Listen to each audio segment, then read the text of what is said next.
Salut très cher authentique, j'espère que tu vas bien. Aujourd'hui, je vais te présenter une conversation que j'ai eue sur Instagram il y a quelques mois maintenant, ça remonte un petit peu. Je vais te recontextualiser cette rencontre. C'était une rencontre très sec, simple, efficace, concise. Ça a duré, en tout cas, c'est 3-4 minutes parce que la personne était accompagnée de sa mère qui, quand je l'avais abordée, elle avait continué à marcher, sa mère. Et moi, j'étais resté parler avec elle pendant 3-4 minutes, quoi, le temps d'échanger les coordonnées, quoi. Ça va très vite. Et à ce moment-là, tu vois à quel point c'est important d'être bien habillé, de dégager une bonne énergie, de dégager de la masculinité, très important. Et puis d'être propre, quoi. C'est-à-dire d'être normal, de faire les choses proprement, de faire les choses logiquement, de faire les choses en étant dans ce qui est permis, tu vois, socialement, hein. Il y a des codes socio-affectifs qu'il ne faut pas griller, où il ne faut pas se planter. Il y a des choses à... Je vois beaucoup d'erreurs de ce type-là, quoi. Donc c'est des trucs tout cons comme ça, mais qui, dans une interaction, si la personne est intéressée, te font perdre des milliers de points. Parce que c'est la base, en fait. Si une femme se dit, si le mec, socialement, il n'est pas équilibré, si socialement, il n'est pas stable, d'un point de vue relationnel, séduction, amour, sexe, qu'est-ce que ça va être, quoi. Laisse tomber, je vais pas être épanoui. Ok. Donc, pendant ces 3-4 minutes, tu vois, j'ai pris son Instagram parce que, justement, on n'a pas eu trop de temps de connecter. Et Instagram, c'est vrai que ça permet de en savoir un peu plus sur la vie de l'autre, bien qu'on ne se soit pas trop parlé dans le réel. Parce qu'il y a les photos, parce qu'il y a les descriptions, parce qu'on peut voir s'il y a des interactions sous les photos, si le mec a des amis, si le mec a une vie, tu vois.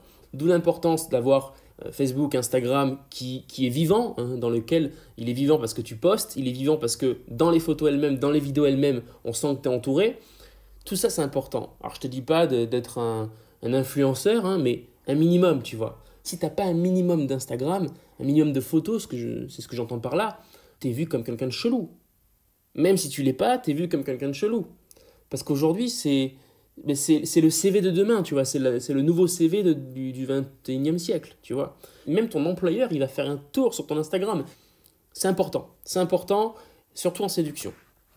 Donc là, rappelle-toi les éléments d'un bon premier SMS. Alors, généralement, on met son prénom. Bon, ça, là, je ne l'ai pas mis parce qu'on est en direct et ça allait très vite entre le moment où je prends son Instagram et le moment où je la recontacte. Donc, prénom. Ok. Deuxièmement, c'est l'émotion. Ok. Et le troisième élément, c'est ta signature. Mais là, en l'occurrence, tu vois, ça s'adapte. J'ai pas besoin de signer parce qu'elle sait que c'est moi. En plus, c'est mon prénom, on est sur Instagram.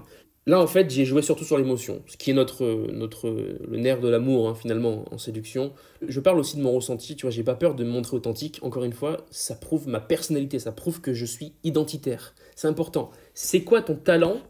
Donc là, c'est une question qui fait réfléchir. C'est une question qui pousse la nana dans ses retranchements. C'est quoi ton talent à part pin-up professionnel? Pourquoi j'ai mis ça? Parce que la meuf, elle faisait que poser sur ses photos. Je lui ai montré que les meufs qui s'affichent sur Instagram, clairement, c'est pas mon dada. Maintenant, si t'es intéressante, à voir, quoi. Ça peut toujours être... voilà, j'ai pas envie de me fier à l'apparence, quoi. Je vais essayer d'aller plus loin. Même si l'apparence, c'est vrai qu'on peut très vite porter une définition sur une personne dès qu'on voit son Instagram, hein.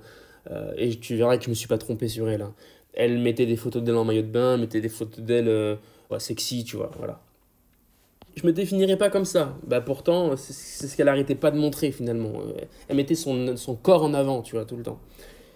Et à quoi tu t'attendais? Donc là, j'ai mis un smiley quand même. Alors là, le smiley est important. Alors, pourquoi après, pourquoi pas pendant? On s'en fiche de ça. J'aurais pu le mettre là, ok? Ce qu'il faut juste comprendre, c'est que le smiley montre que je suis sympa. Que je suis pas là en train de l'agresser. Même si je la pousse dans ses retranchements, elle pourrait se dire, putain, le mec... Tu vois, si je mets pas le smiley, elle pourrait se dire, putain, le mec, il est un peu vache, quoi. Il me rentre dans l'art. Oui, j'ai dit ce que je pense, tu vois. Maintenant, je mets un smiley pour montrer que je suis sympa et que malgré tout, bien parce qu'on a parlé, parce que je me suis intéressé à elle, malgré tout, j'ai envie d'apprendre à la connaître. Et du coup, je suis sympa. Ok, bon, j'ai vu ça, bon. Sinon, il y a quoi d'autre? Parce que je suis sûr qu'il y a d'autres choses à voir chez toi. Ok? Et à quoi tu t'attendais? Donc là, plutôt que de répondre, ça c'est une super technique, les gars. Plutôt que de répondre aux questions pièges des femmes,